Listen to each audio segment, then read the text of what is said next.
today? Everyone's all good? Thank you for coming in. This is an awesome opportunity. Oh, that's too close. I'm going to be further away. Okay, thank you for coming in, guys, and thank you to Bruce and Deidre for setting up this Equine Education Day. It's an awesome opportunity for people to come in and get some free education, so we love that. Thank you for showing up. This is a great turnout. All right, let's get started with some Equine First Aid. So let's get to know you guys a little bit. My first question for the crowd, maybe we'll do a show of hands because we have a pretty large group today. So has anyone taken an Equine First Aid course before? Okay, quite a few of you. That's awesome. Perfect. And has anyone looked into it or been interested who has not done one yet? A few? Okay, perfect. Well, it's a great time to come in, learn a little bit. You guys can ask me all the questions you'd like at the end. Has anyone heard of Equi-Health Canada First Aid? Yes. I feel like that's probably who most of you guys did your course with, would be an Equi-Health Canada course. And has anyone taken a human first aid course who has not done equine? Okay, lots of people. Perfect. Okay, so I'll let you guys know a little bit about me. So my name is Heather. I've been an Equi-Health Canada instructor for about 3 years. I've been in the horse world for over 15. I'm an avid horse person. Right now I'm cartboarding a horse, but I've owned, competed, all that kind of thing. I am based in Barrie and I do travel across Ontario to teach equine first aid. With Equi-Health Aid, we don't have any territories or anything like that, so there's no stipulations on where we can teach, which is great. So anywhere in Ontario, I'm happy to travel. My goal at Sure Equine First Aid is to teach in a memorable and digestible way so that you guys can stand sure in case of an emergency. The worst thing you want to do in an emergency is panic or not have all the information you need, so my goal is to make it memorable so you guys can go into a situation and have that information on lock so you guys know what to do. Okay, let's go into a little bit about Equi First Aid, or Equi-Health Canada. So Equi-Health Canada was founded in 2007 with a mission to teach every horse owner how to plan, prepare, and react to any emergency involving their animals. They can be the go-to person between an emergency and a veterinarian. Their courses and products are developed by veterinarians, farriers, equine chiropractors, and other equine professionals. So it's been a lot of research. They put a lot of time and dedication into creating the courses that we do teach.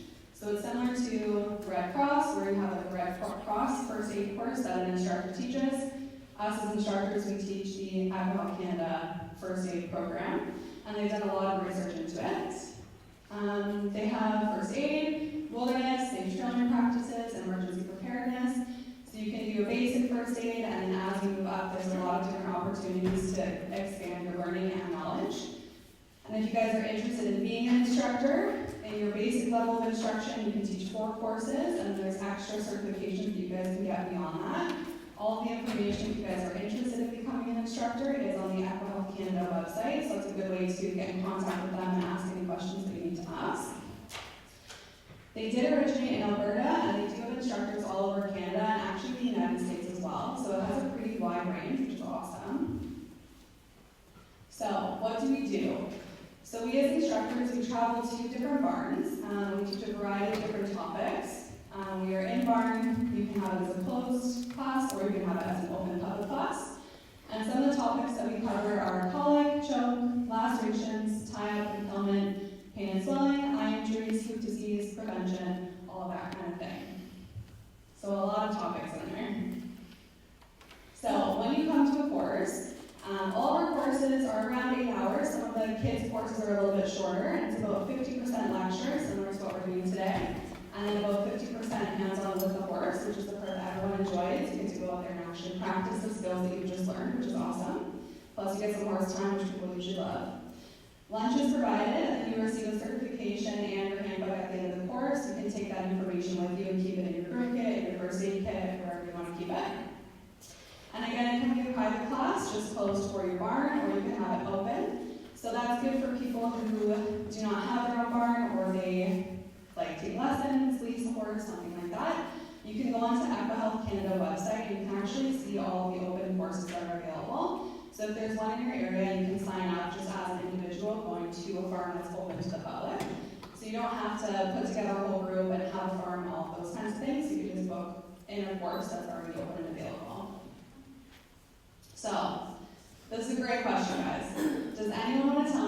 what is first aid? Yes? Stabilizing the horse until you can get professional help. Perfect, exactly. So it's the first available treatment for the horse or the human while you wait for a vet or first responder to arrive.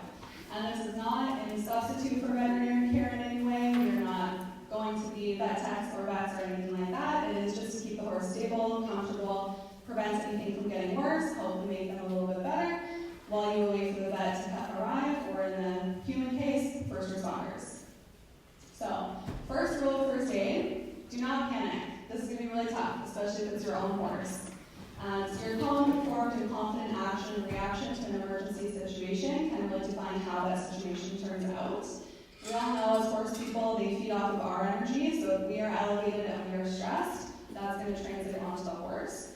Something else to think about is if you're in a riding lesson, on a trail, at a competition, and someone else's horse is injured, and you're the first aider on scene and you know how to handle that situation.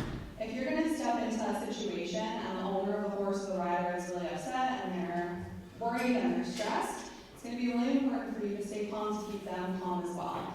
So it's not only for you to stay calm and not panic for the horse's sake, it's also for everyone else around you, because they can feed off the whole situation. So sometimes it's removing that person from the situation, de-escalating the situation, and just making sure that everything is calm and controlled. We're not making rash decisions, and no one is upset or overwhelmed or raising their voice or anything like that, okay?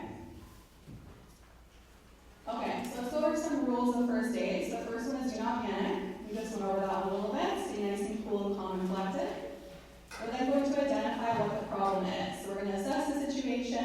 Is it we're on a trail ride and now we have an injured rider and an injured horse? Was there a car involved? Do we need to call the police? Is there a human injury that we need to call paramedics for? What exactly are we dealing with and handling? And then you're going to either call the people you need to call or have a bystander call the people you need to call if you need to call any emergency services. We're then going to assess the 3 B's. So this is going to be important to remember. So we have breathing, bleeding, and body. So we're going to first initially do a look over on the horse and see how they're breathing. Are they in distress? How are they presenting? Are they clearly in a lot of pain, or do they seem pretty calm and relaxed for what just happened? We're going to then assess any bleeding. Bleeding is going to be our #1 priority when applying first aid. So we're going to see if there's any areas on the body, any wounds, lacerations, anything like that. And then we're going to identify if there's anything else on the body secondary that we need to handle. So bleeding is always going to be our #1 priority, and then any secondary first aid after that, we can apply after that's been covered and the bleeding's been stopped. And we're going to implement. So we're going to get the horse and humans out of danger as much as possible. So if you are on a roadway, you're going to try and move off to a side road, into a safe area of the ditch, something like that.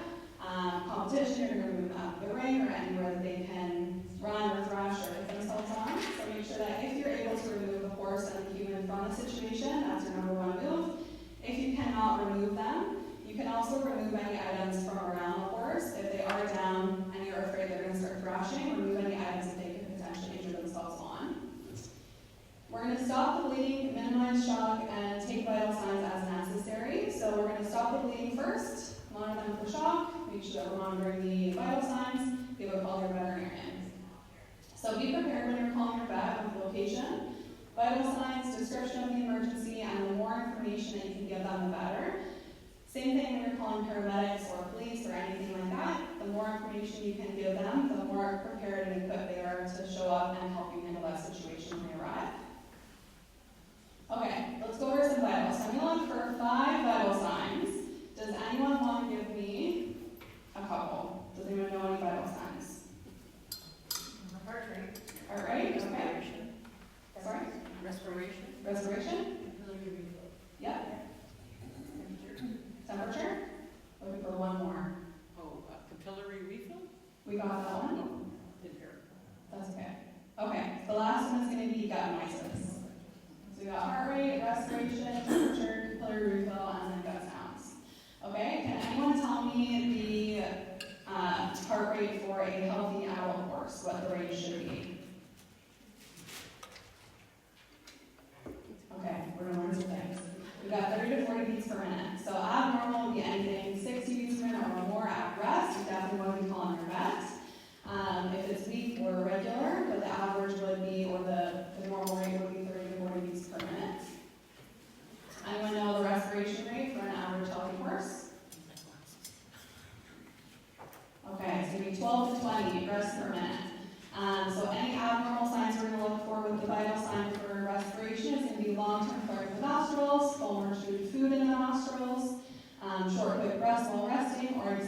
repetitive movements with each breath. So you can usually see if a horse is laboring to breathe. Does anyone know what foamed or chewed food would mean in the nostrils? What could that possibly be a sign of? Correct. Okay, does anyone know temperature? I'm going to look at Fahrenheit, so that's the one I always remember. Sorry? Okay, I'm hearing a little bit. I think you guys are on the right track. 99.5 to 101.5 Fahrenheit, and then the Celsius is there as well. If you guys are more Celsius people versus Fahrenheit people. Higher than 103 or 40 degrees Celsius can cold and or patchy sweat are things you want to be looking for. So if it is 103 or higher, you definitely want to be calling your vet. And then checking to see if they have any cold or patchy sweat as well. And capillary refill. How quickly do you think the capillaries should be refilling when you're checking for hydration? 2 seconds, I heard. That's correct. And an abnormal would be longer than 3 seconds, or if you see any discoloration in the gums, so any dark red, super pale, brown, yellow, blue, anything like that. And then gut noises, it's pretty straightforward. You want to hear a lot of noises pretty often. Okay, so a lot of noises pretty often. Abnormal would be faint or infrequent sounds on both sides. So you just want to make sure you can hear everything moving through the horse. Okay, has anyone taken vital signs before on their animals? Thank you. We've probably done them in our first aid courses and we've done them before. It's good practice to test them before your horse is in a situation where you need to do them. Sometimes they're not the most cooperative when they're in pain or in an emergency situation, so it's important to make sure you know how to do this and find all of the landmarks that you need to find prior to being in an emergency situation. So we'll go over them a little bit quickly here. So for our heart rate, there's 2 different ways you can do it.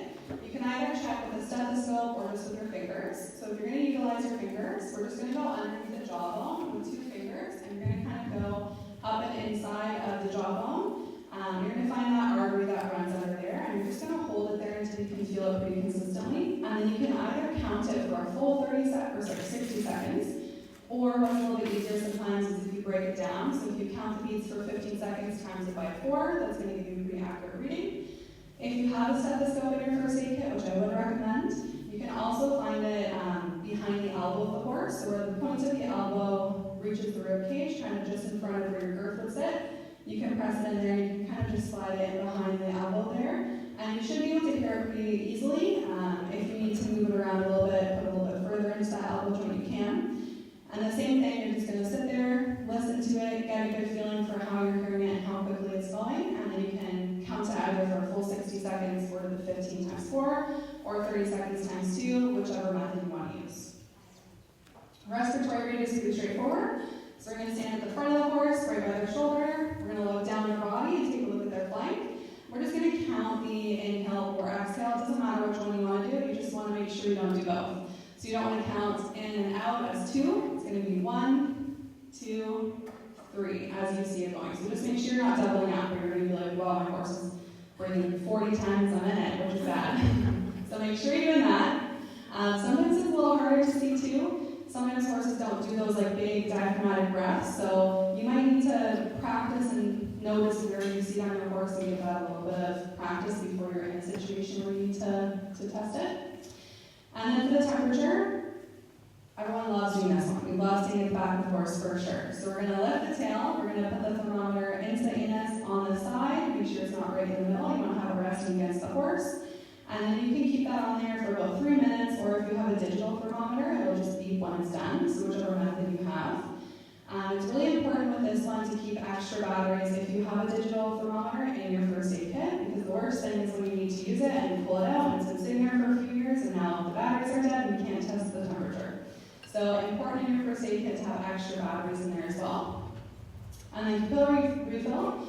Sounds like everyone's pretty confident with this one. So we're going to lift up the top loop of the horse, press our thumb down just above the incisor, and we're just going to press so we're depleting all of the blood out of the capillaries. And then as we pull our thumb back, it should be white, and we're just going to count how quickly it returns and how quickly those capillaries refill. And that's going to give us a good sign of hydration. Another way if your horse is a little finicky, and I won't let you hear it now, you can always do like a skin test as well on the neck. So just on the neck, you can just grab a pinch of skin, similar to what you would do on your own hand, and then you can see how quickly it goes back down. It should snap back pretty quick. If it kind of peaks and then slowly goes back, then that's a sign that they are a little bit dehydrated. So that's a second option if the refill is not the best method for you and your horse. And then bed sounds, you're just going to place your ear just behind on their stomach, behind the rib cage. You can just listen on both sides. And you want to just listen for a lot of movement and gurgling and that kind of thing. If you're not hearing anything or it's pretty quiet and you know that your horse usually makes a lot of noise, then that could be a sign that maybe things aren't moving through as well as they should be. And you want to be a little bit maybe concerned about some colicky issues, okay? So, why are vitals important?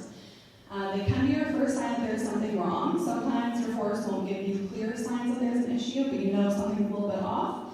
And you check their temperature and it's a little bit high, maybe that's an indication they're not feeling the best, they have an infection that hasn't fully manifested, or they're on the track to an issue. So you want to make sure you're checking that as one of the first things you do. If you feel like your horse is a little bit off, you can't really see where it's coming from, that could be an indicator that there is something going on. They can give you useful information to your vet when describing an issue, concern, or ailment. So if you say, I'm going to call Dr. Watt, I'm going to let him know, here's the situation, here's the emergency, here's our heart rate, respiration, temperature, that can give him an indication that there is something going on and must be looked at more immediately, or the vitals are pretty good, they seem pretty stable. I can come out the next day or two. It's not an emergency, I have to be updated, okay? They can also indicate an increase in severity to a situation. So if you start off with an animal and you think they might have a little bit of infection or a little bit of pain or a little bit of any injury that they've got going on, their temperature is pretty normal. You check it again the next day and it spikes. That's when you call your vet and say, hey, it's elevated now, they're a little bit more in pain, there's a little bit more of this going on, maybe it does need to be addressed a little sooner than we thought. Something that you can have with you in your barn, I really recommend it, is TPR sheets. I do have some with me, so I'll leave them beside the snack table there if you guys want to take any with you when you go. You're welcome to photocopy them and use them in your barn. It's a good option for you guys to have in your first aid kit or posted in the tap room with your emergency contact list and all that kind of stuff. So on here you can see you've got name, age, breed, weight, ailments, or whatever the issue is. There's a wound, there's a sore leg, they've got some thrush going on, whatever it is that you're monitoring. You've got your vitals chart there, and then you've got things to know, and then other symptoms or changes to know. So if you have any medications on board, you can put it down under other symptoms or changes, and then that way, when the vet arrives, you have a whole list of what their vitals were, at what times, how much you gave them, if you gave them any medication, last time they ate, last time they laid down, anything like that. So it's a little bit easier and more digestible for the vet when they arrive, instead of going through your phone notes and saying, oh, okay, it was this at this time, it was this at this time. It's just all written down. Here you go, Bruce, you have fun with that. This is all the information I've documented for you. It is also easier for you to see as a first aider. You want to make things as easy and digestible as possible in the moment. You don't want to be searching for information, Googling what the heart rate is supposed to be if you don't remember. It's all on there for you, and it's easy to just look and say, okay, temperature's been stable, or temperature's increased, or temperature's decreased. You don't have to go through all of your notes and look. It's just all written down in one sheet. So I really recommend that. I will leave them on the back table there if you guys want to take some when you go. And then what should you have posted in your barn? So let's talk about this a little bit. Again, about having information digestible and readily accessible for people. So it's good practice to have this in the tack room, viewing room, if you have like a lounge area, anything like that, and usually with your first aid kit. So you should have a first aid kit in the barn, and then if you have personal ones for your horse, that's amazing as well. You can put one in your trailer, but definitely in the barn would be a good idea. And then this is good to have posted with the first aid kit, so it's just all together. So we're going to have address of the facility. Even if you know it in your head, that might leave your brain if something crazy is happening when you've got horse bleeding and all this stuff is happening. So address of the facility, phone number of the department's veterinarian. If you have a secondary vet that you utilize, if that vet is unavailable, you can have that phone number on there as well. Phone number of the barn owner or barn manager if they're not around at the scene or at the time of the emergency. And then phone numbers of all the horse owners. So say you're in the barn, you notice someone else's horse seems like they're colicking in the stall. You've monitored them, maybe you took some vitals, and you're like, okay, I think they need a vet. Let me call the owner, but you don't have their contact information. It's going to be faster to just have it listed there versus calling the barn owner, and then they can call and all that. You also maybe want to check with the barn owner or manager and see see what protocols they have in place if you are a boarder or you take lessons or lease, and see if they have protocols in place, if they do want you to go through them, or what the pathway would be for that. And then TPR sheets for you. So you can just have blank ones there, and then they can go through and fill those out as needed, and it's just easy to grab, and they're just there ready to go. Okay, so what information should you have for your vet? So location, nature of the injury, vitals, weight of the horse. Why do you guys think weight of the horse would be important? Medications. So if you tell your vet, my horse is 1,100 pounds, I've given them however many cc's of vanadine, they're going to know, okay, they actually should have more, that's too much, or that's the perfect amount. When they arrive, they already know what medications are on board, how much your horses weigh, and that's going to help them have the information readily available. They can show up with a plan. How long has the horse been injured for? Did you just find this horse in the field? You have no idea. Did it just happen in the lesson? What information do you have surrounding the length of time that this horse has been in this situation? If the wound is still bleeding or if it has stopped, that's going to be important. If you say, I bandaged this and it's still bleeding an hour later, we kind of need to rush this. I think they need stitches, all that kind of thing. If the wound is larger than 2 inches in gaping, it might require stitches, so it's important to let your vet know that. And then if the horse is showing any signs of shock. So prevention is the best first aid. So if we can prevent anything from happening, then we don't have to apply first aid, which is the goal. So we want to make sure that our horse is conditioned for what we're asking them for. We don't want to take a horse that's been sitting all winter and go out and do a competition in a leader and not have any training on before we go. It's like us running a marathon. We will not feel very good after that. So we want to make sure that we are preparing our horses for what we're asking of them and that they have the capabilities to do what we're asking as well. We want to keep barns and paddocks free of possible hazards, no machinery in the fields, make sure our fencing is good. We always want to check if there's anything that a horse can hurt themselves on, but we're removing that from the situation. We want to feed a healthy feed program, ensure there's fresh water available, and ensure that our paddocks are sanitary and you're not going to have any hoof problems from that. And if there is an emergency situation, how can we prevent it from getting worse? So we're in an emergency situation. We can't remove the horse from the situation that it's in. So can we wrap the legs? Can we wrap the head? Can we remove items from that area? We don't want to apply first aid and have a secondary injury after that because we didn't do our due diligence and make sure that we're preventing what we can prevent. And knowledge is key. So we want to keep attending days like this. This is a great opportunity to learn a lot from a lot of great professionals. So the more information you have, the better you are to handle a situation. You can do a first aid course with your barn, even if it's as a refresher. Sometimes if it's been a few years, it's good to just remind yourself what the protocol is, how to bandage, what the vitals are, and all that kind of thing. You can learn something from everybody, so always glean some information from fellow barnmates. When the vet and farrier come out, make sure you're asking a lot of questions. Be curious about things. Go to things like the Royal, listen to some talks, listen to some talks here. I know we had Canaan for a while, I don't know if that's coming back or not, but any educational day is a great option. Gain all the knowledge you can to the best horse owner possible, and that will set you up for success when something happens. It's also important to know your horse. Every horse is a little bit different. Every horse has its own little quirks. Every horse's vitals is going to be a little bit different. You might have a really athletic horse. You might have a not athletic horse, a little pasture pony. So you want to make sure you know what your horse's vitals are. So when you check it in an emergency, you can see if it is elevated for that horse or not. It is good practice to test the vitals of your horse a few times in a week, maybe like 3 or 4 times, have an average, and you can write that down and have that in your first aid kit so you know what is normal for your horse. Know what their behaviors are like, know how much your horses weigh, and then make sure you know any signs of pain that your horse may be showing. So keeping up with any pain signs, knowing if your horse is always like that, or if this is a new thing that they're doing. Ultimately, your horse will still be a horse, unfortunately. We do everything we can to prevent all the things, and they will still get injured. Somehow, they find a way. So what do we do when they injure themselves? We're going to remember the 3 Bs. Does anyone remember the 3 Bs? Breathing. Correct. Great job. You guys all passed. Let's talk about, we're going to do, sorry, something on there. So let's talk about wounds. So, say we do an assessment, we assess their breathing, we find some bleeding, we're going to go and handle the bleeding before we move on to check the rest of the body. So we're going to clean the wound first. It's important to clean the wound first so you know exactly what you're working with and you know what to tell the vet when you call. Sometimes, especially in the wintertime with the snow, it can look like there's a ginormous amount of blood and it's actually not that bad of a cut. So sometimes you want to clean it out and say, okay, you know what, it's actually not too bad. Or you clean it out and say, okay, I think that really needs stitches. And then you can call your vet and let them know. When you're cleaning the wound, you want to use saline. And you can use a few options for saline if you have like a spray bottle, one of those aerosol cans.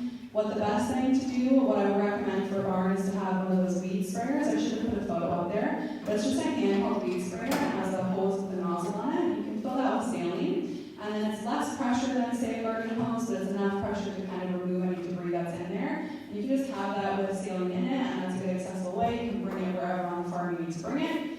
And you always want to flush the wound from the top down. You never want to flush bottom up, or you're going to be pushing any debris into the wound. So make sure you start at the top and flush it down to remove anything. Gravity will help it out of the wound. Make sure you're not doing too much pressure, not too close. You don't want to agitate it too much or pushing debris into the wound. So once you've cleaned it, we've assessed it, we're going to clot it. So we're going to keep the horse calm, and we can either apply a pressure pad and put a lot of pressure on there to try and stop the bleeding, or you can use like a clotting agent. If you have a clotting agent in your first aid kit, that's going to be more important for an arterial bleed. For a venous bleed, pressure is usually sufficient. You can always put some of that on there if it looks like it's bleeding quite a bit. And you want to maintain the pressure. And then once we've done that, we're going to wrap the wound. So this one here says you can put some wound gel on it. I would suggest not if the vet is coming out. So if you analyze the situation, you're like, okay, this is actually not too bad.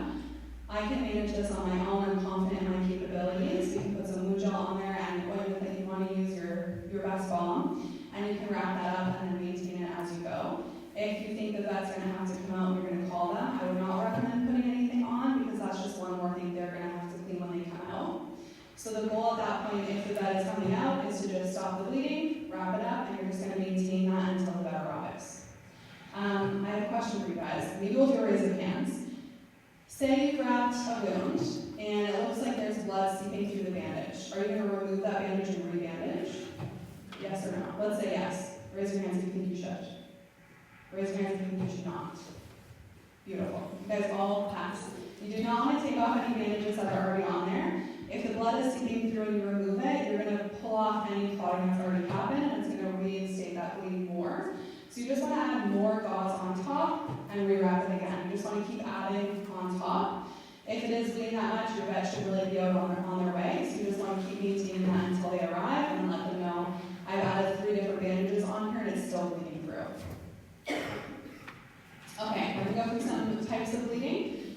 So you have an arterial bleed and a venous bleed. The arterial bleed is a bleed that's coming from an artery, so it's all the blood that's being pumped out of your heart that's oxygenated, so it has a higher velocity as it's coming out, which means it's going to bleed faster, it's going to have more pressure to it, and they're going to lose blood faster. And then venous bleed is any blood that's coming from the veins back up to the heart, so it's moving a little bit slower, there's less pressure, it's going to be more of a seeping. You still want to stop that blood, but an arterial bleed, if you have both, would be your main priority, and then you would do a venous bleed after that.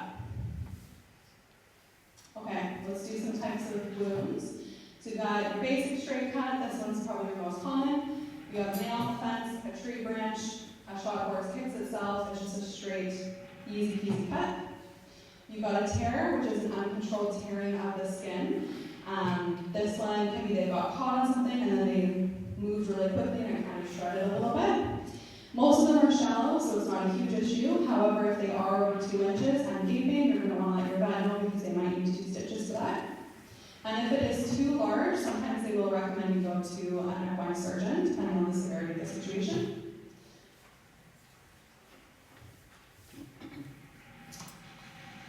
Sorry guys. There we go.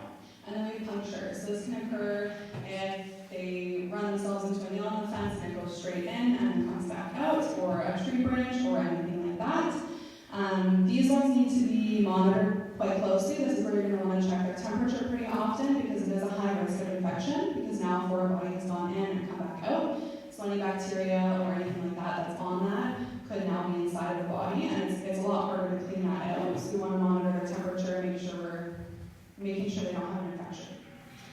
And then we have foreign body. So with any puncture wound, there could be a foreign body inside.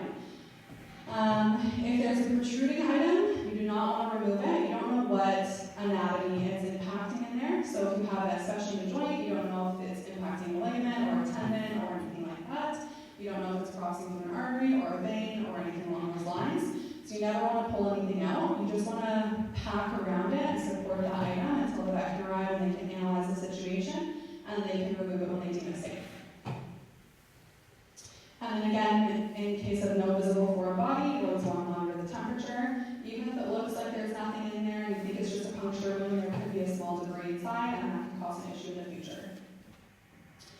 We're going to go over some functions of a bandage. So the functions of a bandage is to control bleeding and swelling, to protect the wound from further injury, to reduce pain, and keep creams and dressings in place, and stop the bleeding, of course. Okay, so general bandaging rules. We're going to make sure it's properly protected. We're going to ensure the bandage is snug, not too tight, and well padded. Even pressure or tendons need to be supported on the inside, especially if you're doing anything around a joint. You want to think about any pressure sores that can happen. You want to make sure you're leaving enough room for that joint to move. So you're not going to cause any secondary issues if you are bandaging for a long period of time. And then support the opposing leg with a support wrap in severe cases, especially with heavy horses, or if you're bandaging for a duration of time. If this is okay, they're going to be bandaged for a few weeks or a week or however long it takes for whatever issue you've got going on. You want to make sure you're supporting, mitigating, again, a prevention of secondary issues that could arise. Okay, we're going to finish up in a couple minutes here. This is perfect timing. So let's talk winter care, because we are heading into the winter. Unfortunately, I feel like this is most horse people's worst time of the year. We hate it. No snow yet though, which is great. So blanketing. Blanketing is going to be super important in the winter time to keep our horses healthy and prevent colic. So you want to consider factors like age, weight, health, environment conditions, coat length, how long the horses are outside for, if this is their first winter outside, if they usually live in Florida and now they're up in Canada, what the different scenarios are for your horses.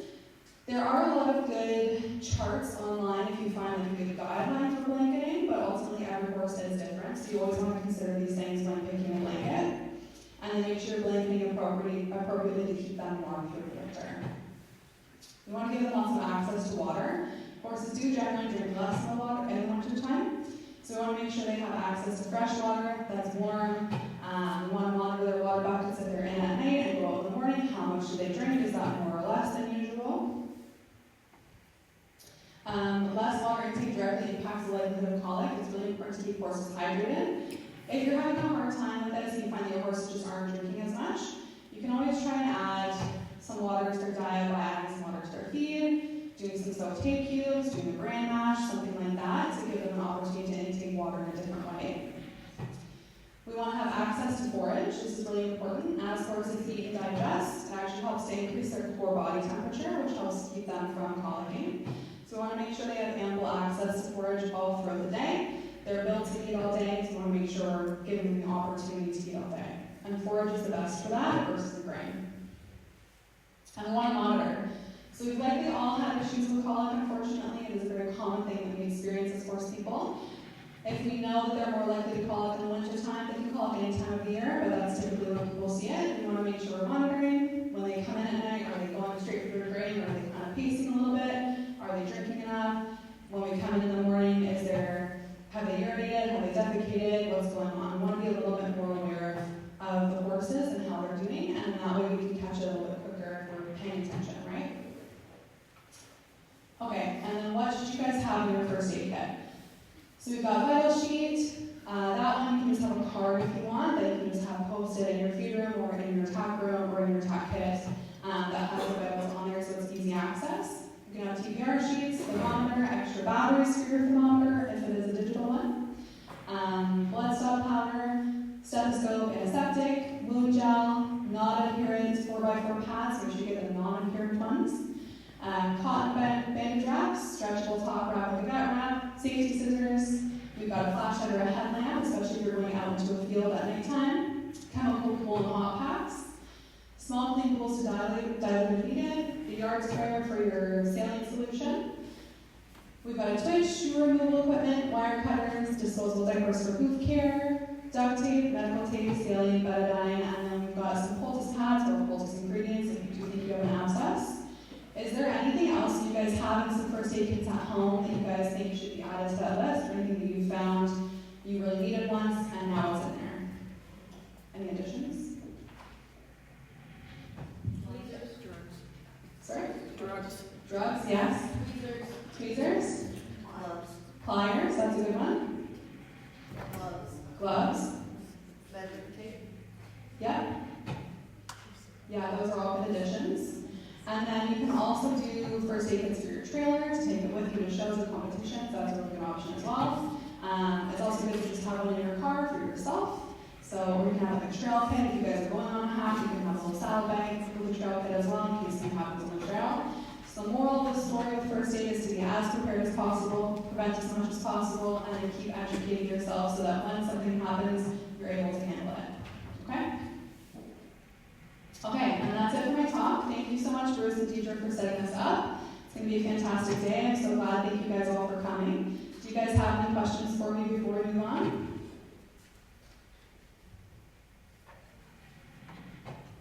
No questions. Everyone's all good. Okay. I'm going to put those TPR sheets just on the back food table there. So if you guys are on the back one, I guess you just point to the very back with merit. That's fine. I'll put them on there. If you guys want to take them with you, feel free to photocopy them, keep them in your barn. There's going to be some business cards there as well. If you guys are interested in running a course, let me know. If you guys are interested in becoming an instructor, check out the Equi-Health First Aid. And if you guys are looking to just join a course that's already available, they're all listed on there with the places and dates and times and all that kind of stuff, okay? Thank you so much for coming, guys. I appreciate your time.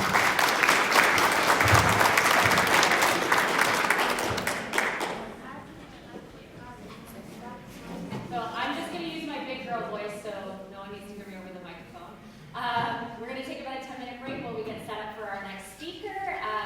Coffee should be ready now. I know a couple of you are. I haven't used a percolator since I was like a little child, so took some YouTubing. But you're welcome to help yourselves, and some snacks will be placed down as well. Okay? Say